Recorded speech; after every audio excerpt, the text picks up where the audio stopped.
Everyone thought Ethan was just the quiet orphan boy who talked to animals. No one noticed when he slipped into the woods that night.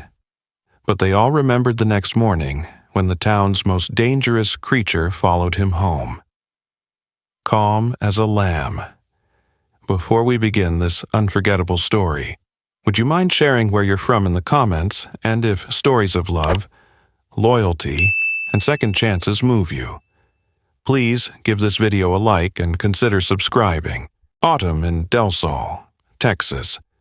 Arrived not with vibrant colors or crisp breezes, but with a tired kind of heat, the kind that clung to every surface and made even the pecan trees seem to sigh. The sky stretched wide and empty above the flat, dust-blown earth, and the fields lay brittle under the weight of drought. This was a small town, a forgotten pocket in the Rio Valley where everyone knew each other and little ever changed. At the edge of this town stood the Del Sol Children's Home, a squat, faded building with peeling white shutters and a roof patched more than once with tin inside. 10-year-old Ethan Miller watched the morning pass through a crack in the window pane. He had been awake since before dawn. He always was. Ethan was a quiet boy, thin and dark-haired, with pale skin and solemn gray eyes that seemed too old for his face. The other children whispered that he talked to animals, that he preferred the company of birds and dogs to people. The truth wasn't far off. Ethan didn't speak much in general, but when he did, it was often while sitting alone by the creek, murmuring to lizards or humming to the wind. Some adults said he was peculiar. Miss Hartley, the orphanage's wiry, no-nonsense matron, called him gifted, though even she said it with a tone of weary resignation. That morning, as the sun rose over the hills, Ethan wandered out to the edge of the orchard that bordered the town. The sky was a dull pewter. The clouds stretched like bruises. Something had stirred the air, something not quite right. Birds didn't sing, the rabbits were gone, and the silence pressed heavy on Ethan's chest. Then he heard it, a crashing sound, a distant, guttural bellow.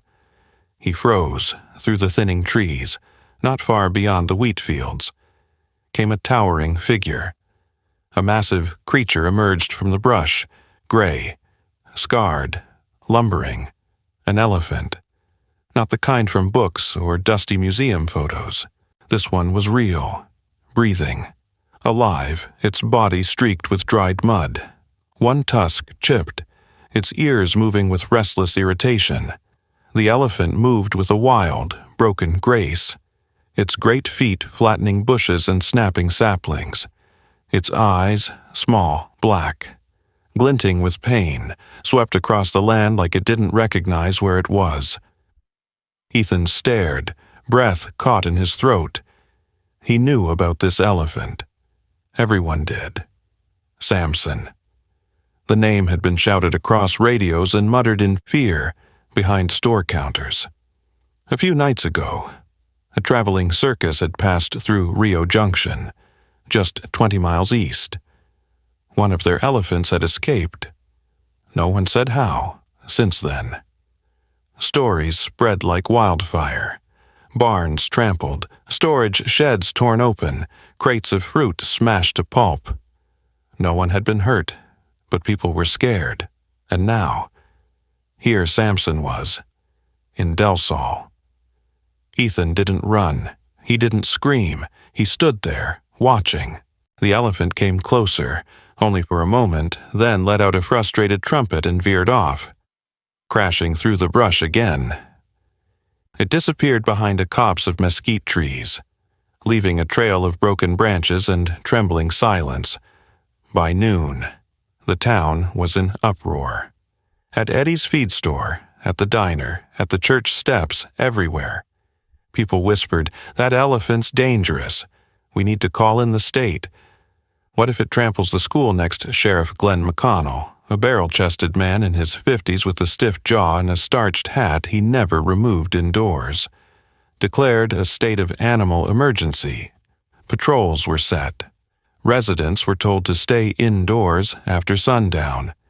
Farmers moved their livestock closer to town. Everyone was afraid. Everyone but Ethan.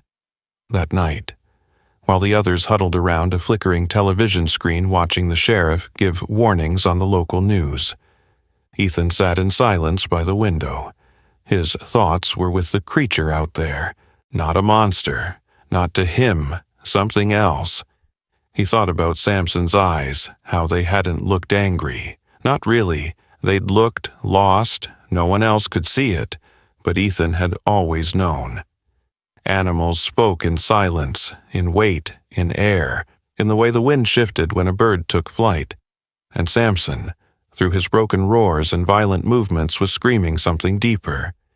He wasn't angry, he was hurt.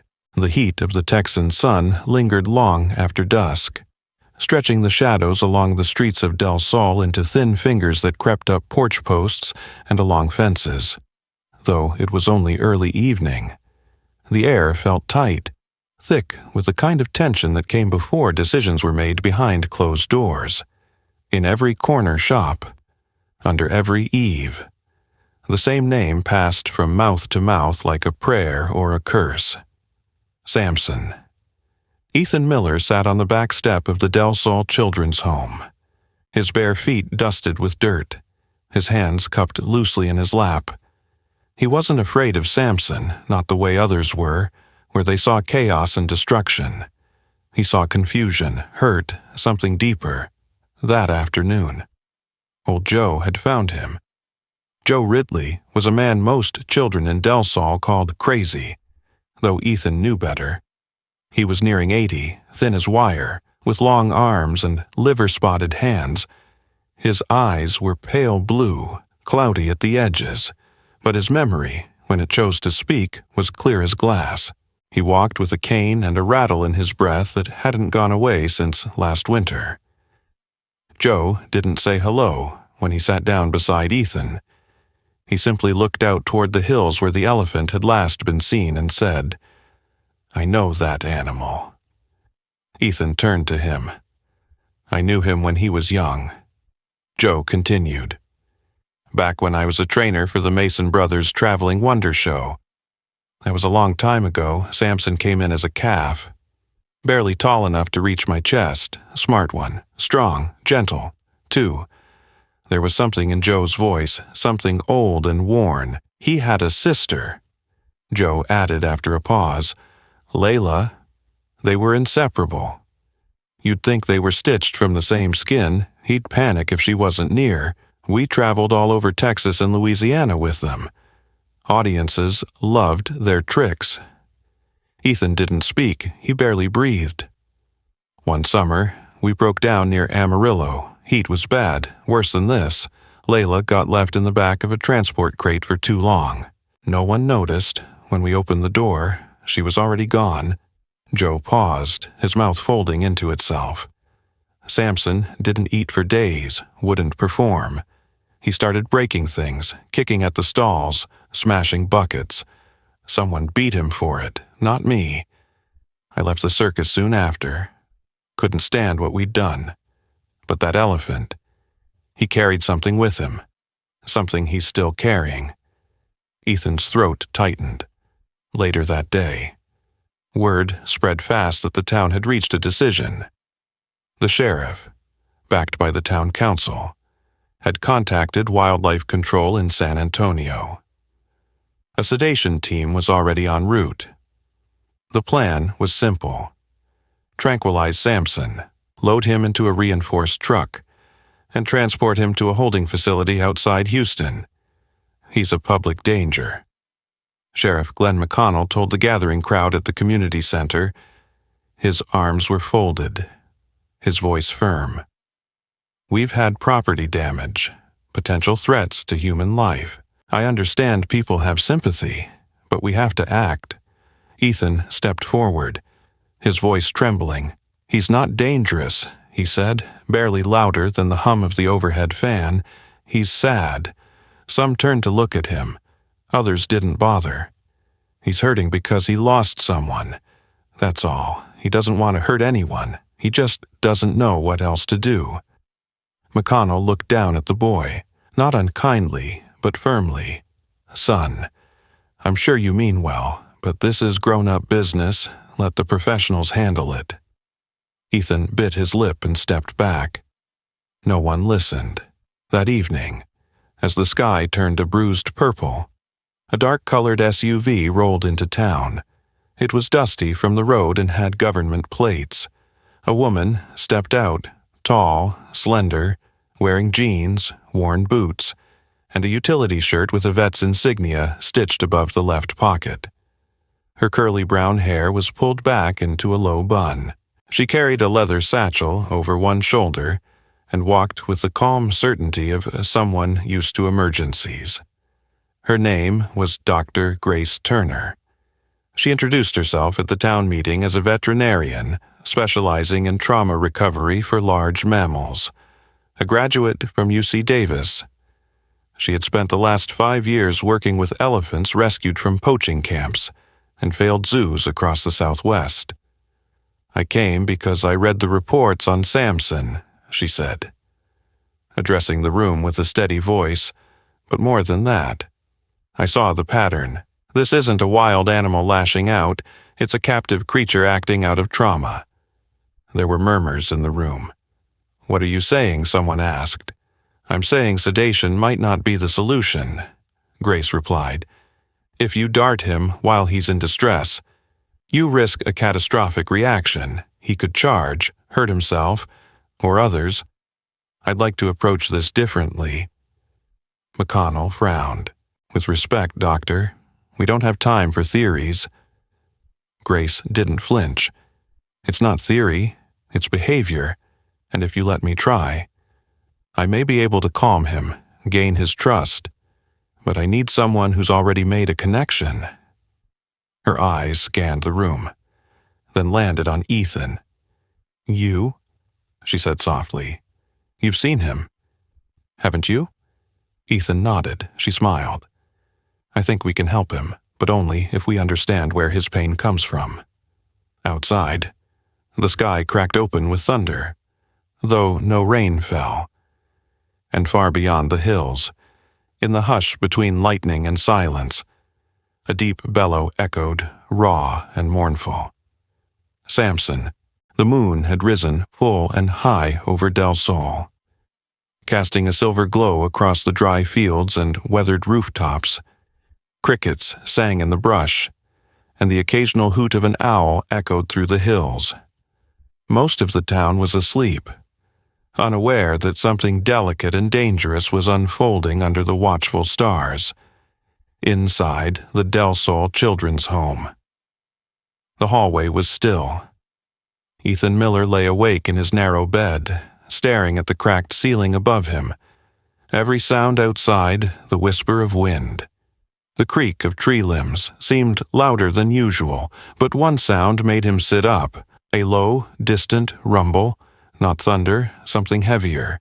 He climbed out of bed and tiptoed across the room, beside the door. A shaggy figure lifted its head and wagged its tail. Once, Max. Max was a mutt, part border collie, part Labrador, with shaggy black and white fur and one floppy ear that never stood quite right. He was about 7 years old, with a limp in his back leg from an old injury that never quite healed. The dog had wandered into the orphanage yard years ago during a summer storm, soaked and shivering, and never left since then. He had claimed Ethan as his person. Come on, Ethan whispered. Together. They slipped out the side door, past the sagging porch, and into the cool night. Ethan had stuffed a small flashlight and a bag of carrots into his sweatshirt pocket. His heart beat fast, but not from fear. It was something else. Urgency, perhaps, or hope. They moved quietly through the edge of town, ducking between fences and abandoned sheds. The path to the forest was familiar. Ethan had gone there often, sometimes just to sit and listen to the rustling trees. Other times to speak softly to the animals he imagined watched from the shadows. But tonight was different. He knew where Samson was, The elephant had been sighted near the old gravel quarry, where thick woods and steep ridges created natural shelter. The townspeople wouldn't search there until morning. That gave Ethan time. As they entered the forest, the moonlight spilled in patches through the branches. Max padded ahead, his tail twitching. The deeper they went, the quieter it became. No birdsong, no wind, just the occasional snap of twigs beneath Ethan's sneakers and the soft puff of Max's breathing. Then Ethan heard it, a soft rhythmic sound, deep, heavy, deliberate. He crouched, signaling Max to stay close. Through the trees, he saw the curve of something massive, gray, alive, breathing. Samson. The elephant stood half in shadow, half in moonlight, near a cluster of sycamore trees. His great body moved slightly as he shifted his weight. His ears flapped once, slowly. His trunk grazed the ground, twitching as if searching for something that wasn't there. Ethan took a step forward. Samson turned. Even from 10 yards away, Ethan could feel the power in the animal's stance, the way his body stiffened, the way his eyes narrowed, not in rage, but in readiness. A wild animal, cornered, uncertain, but Ethan didn't run. "I'm not here to hurt you," he said softly, his voice barely louder than the breeze. "I just wanted to talk." Samson didn't move. Max sat down beside Ethan, tilting his head but staying still. The dog didn't bark, he didn't growl, he just waited. "I know you're scared." Ethan continued. "I think I am too. Sometimes." He moved slowly to a nearby log and sat down.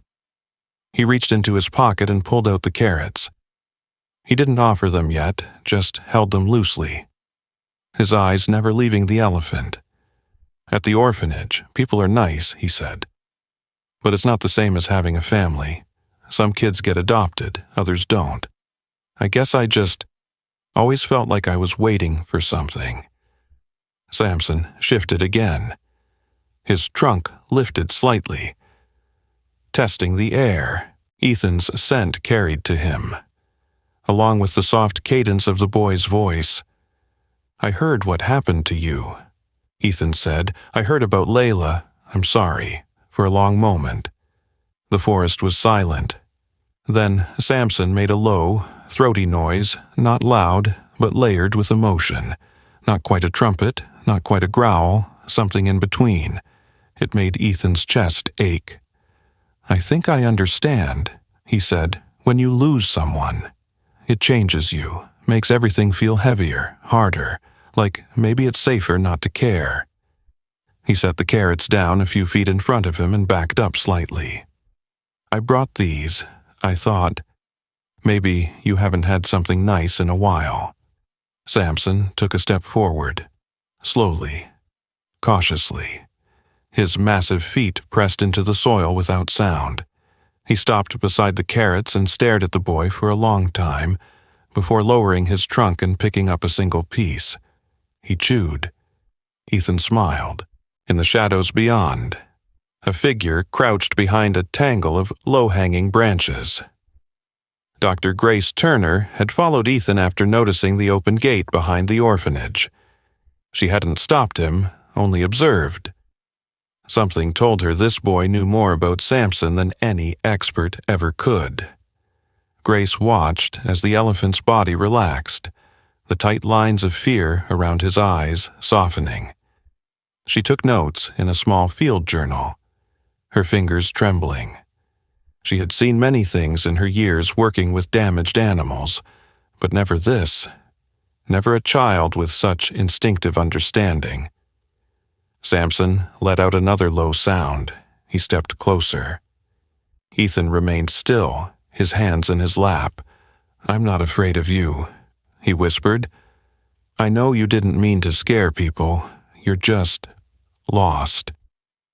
The elephant lowered his head slightly, his breath visible in the cool air. Grace's heart pounded. She couldn't explain what she was seeing, an emotional exchange beyond language, beyond training. This wasn't behavior modification, it was connection, and it was working. Ethan reached into his pocket again and pulled out a smooth stone, one he had kept since the day Max first arrived. He placed it on the ground and pushed it gently toward Samson. "For luck," he said. Samson looked at the stone, then at the boy, and for the first time since escaping the circus, the elephant did something extraordinary. He lowered his trunk and touched Ethan's hand. Morning in Del Sol broke with an unusual quietness.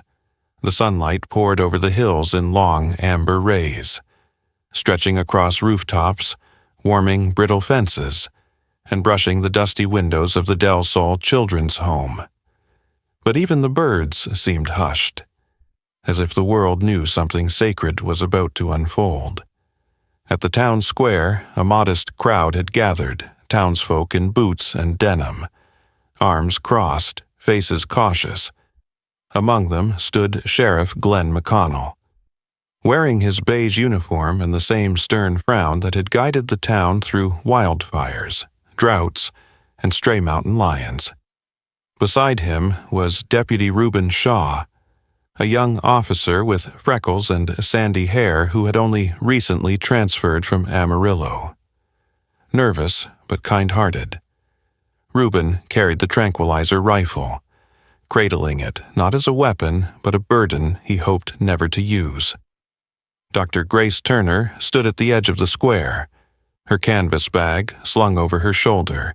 Her boots were coated in dried mud, her shirt damp with sweat, her brow furrowed in concentration. She glanced toward the hill path Ethan would be arriving from. Beside her was a new face in town, Lydia Pruitt, a local wildlife biologist with long, sun-bleached hair tied in a thick braid. Lydia, originally from Flagstaff, had been called in by Grace for support. She was calm, analytical, and rarely spoke unless she had something worth saying. Dressed in a khaki vest and carrying a field notebook, she observed the townspeople with a mixture of quiet empathy and scientific curiosity. Then came Ethan. He walked down the path with Max trotting at his side. His small frame looked even smaller in the midst of the adult crowd, but his expression was steady. He held something wrapped in cloth in his arms. As he approached, the murmurs died down. "Are you sure about this?" Sheriff McConnell asked, low but audible. Grace nodded. "Give him this chance. Just watch." A trail had been cleared earlier that morning. It led beyond the edge of town, past the dry wheat fields and through the grove where Samson had last been seen. The trees arched overhead, golden light streaming between their limbs like stained glass. Ethan walked slowly, heart pounding, until he reached the clearing. Samson was already there. The elephant stood near the creek bed, his massive body still, ears twitching gently. His skin was streaked with old scars, dusted in pale earth. His eyes, watchful, wary, locked onto Ethan the moment he appeared. Ethan stepped forward, unwrapping the cloth bundle in his hands. It was a wooden flute, old, worn smooth at the mouthpiece. The grain of the wood had darkened with age, and a tiny carving, an oak leaf, had been etched near its end. His mother had made it. He could barely remember her face, but he remembered the melody she used to hum when the nights felt too long. He lifted the flute and placed it gently to his lips. The first note was soft, tentative. It rose like smoke in the cool morning air. Then another and another, a lullaby. The sound drifted through the grove, a simple tune made of sorrow and sweetness, carried by wind and memory. Samson didn't move. His ears flicked once, then again. His trunk lowered, and his great head tilted slightly. The crowd held its breath.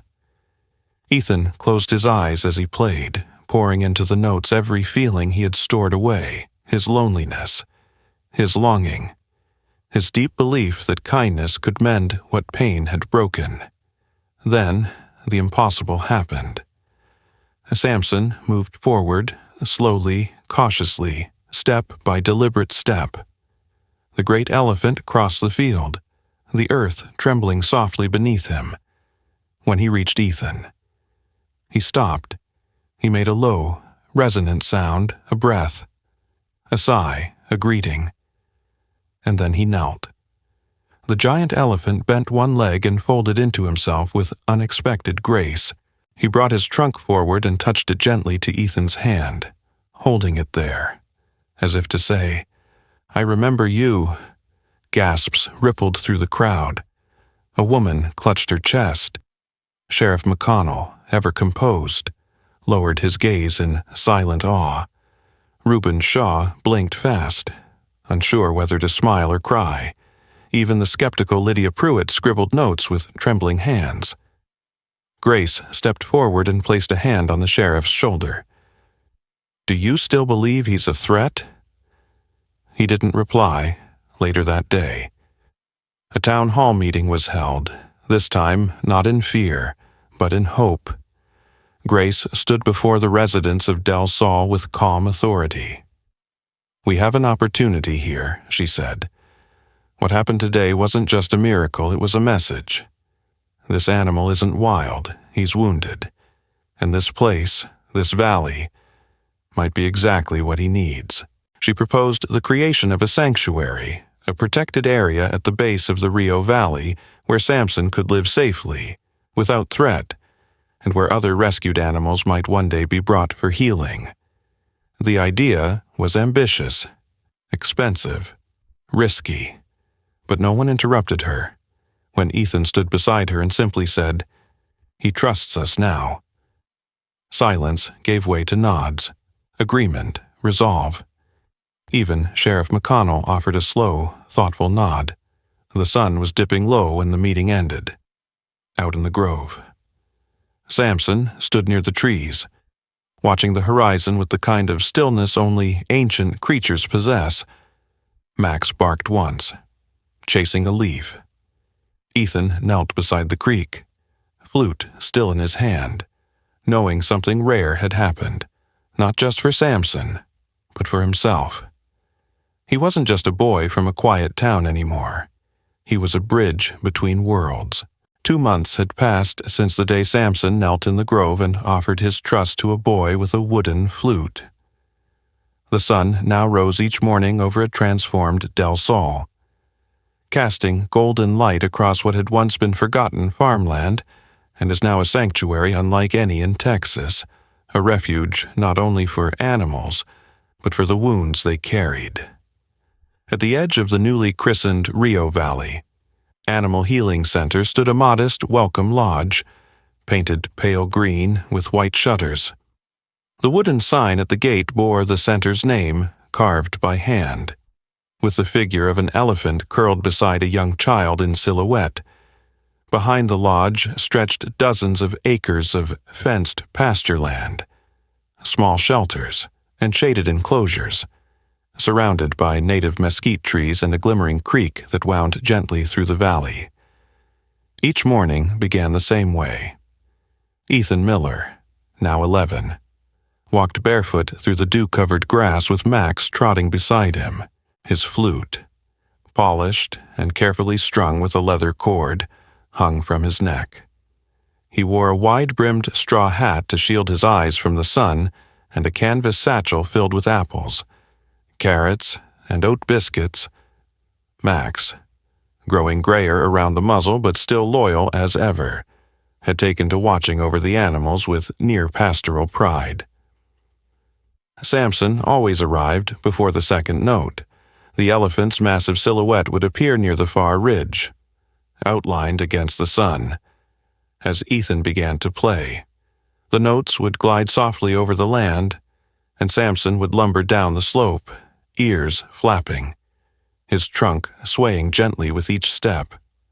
By the time the final phrase danced into silence, the great elephant was beside the boy, resting his trunk across Ethan's shoulder in a gesture that had become their morning ritual. The sanctuary was the vision of Dr. Grace Turner, who now oversaw its operations with the quiet intensity of a woman who had finally found her life's work. She had traded her traveling vet life for something rooted. Her office, modest and cluttered with journals, animal sketches, and herbal remedies, sat near the observation pen where new arrivals were gently evaluated before joining the others. Grace had grown softer in Dell's soul, but more focused, her voice warmer, her eyes brighter, as if the land itself had changed her.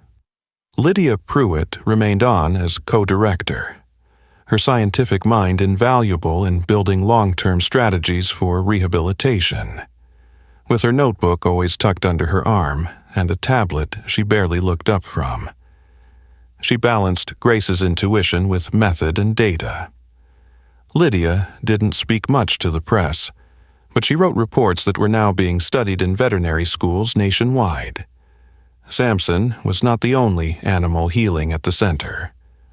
There was Marley, a three-legged Mustang rescued from an illegal rodeo ring, who now galloped freely with other horses across the western pasture. There was Piper, a raccoon with a deep scar across her side, who had become something of a mascot, often found perched on the fence post near the food bins. There was even a shy kangaroo named Echo, once part of an abandoned exotic pet operation, who followed Ethan from a distance and mimicked the way he walked. And of course, there was Ethan. Ethan had changed too. Not in a loud or sudden way, but in the quiet confidence that now framed his every movement. He had grown into his gift, learning to guide trauma recovery sessions for the more skittish animals. Under Grace's supervision, sometimes he would just sit in the field with a dog that trembled at every sound. Other times, he played the flute for hours to lull a fearful deer into sleep. The animals trusted him in a way they trusted no one else.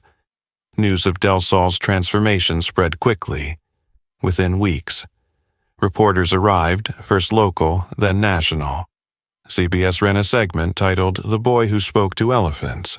CNN followed with a piece about compassion-based healing for animals, featuring drone shots of Samson walking side by side with Ethan at sunset. And people responded. Donations flowed in. Volunteers applied from across the country. One couple, Amelia and Jonah Whitford from Austin, drove 3 hours just to see the sanctuary in person. Amelia was tall and willowy, with silver hair and hands always busy knitting, holding Jonah's arm, brushing crumbs from Ethan's shirt. Jonah was a quiet man, broad-shouldered and soft-spoken, with the deep laugh lines and eyes that seemed to study everything before speaking. They didn't say much at first, just observed. Then, one crisp morning, they asked Miss Hartley for a private conversation. By the end of the week, the papers were signed. Ethan had a family. At the adoption ceremony, held beneath the great oak tree near the pasture, Ethan wore a blue buttoned shirt and brown slacks. Awkward, but proud. Grace gave a small speech. Sheriff McConnell even offered a rare smile. Max sat dutifully at Ethan's feet, his tail thumping each time someone clapped. When it was over, Samson let out a low, musical bellow that echoed through the valley and into every listening heart. Ethan didn't cry until he did, not out of sadness, but because, for the first time, he felt whole and still. Each morning, he played his flute. It wasn't for the cameras anymore, or for the visitors, or even for the animals. It was for Samson, for the being who had first seen him not as the weird orphan kid but as a voice worth listening to, for the giant heart that had once roared in pain and now rumbled in peace. Every time Samson walked up and rested his trunk on Ethan's shoulder, the world seemed to quiet itself, as if it too believed in second chances, in a world where fear often speaks louder than understanding. This story reminds us of the quiet, Powerful miracles that happen when we choose compassion over control, patience over panic, and love over judgment. Ethan didn't have strength or status, but he had faith. Faith that even the most wounded soul could heal when seen with gentle eyes and spoken to with kindness. And isn't that exactly what God asks of us to love the lost? To see past the fury into the fear, to believe that every creature, human or not, was made with a purpose and deserves a second chance. Samson's transformation wasn't just the work of a boy and a flute, it was grace in motion, a miracle of the heart. Maybe you're like Ethan, feeling unseen, unheard. Or maybe you felt like Samson, alone, afraid, and misunderstood. But take heart with faith. Even the hardest hearts can be softened. Even the wildest spirits can find peace. Because when we act in love, we are never truly alone. God is always near, whispering in our quietest moments. So, if this story touched your heart, share it. Comment below what this miracle meant to you. Type Amen if you believe in second chances, in healing, in the gentle power of God's love. And don't forget to subscribe to this channel for more true stories that shine His light into the world. May the Lord bless you, protect your family, and guide you to be someone's miracle today. Amen.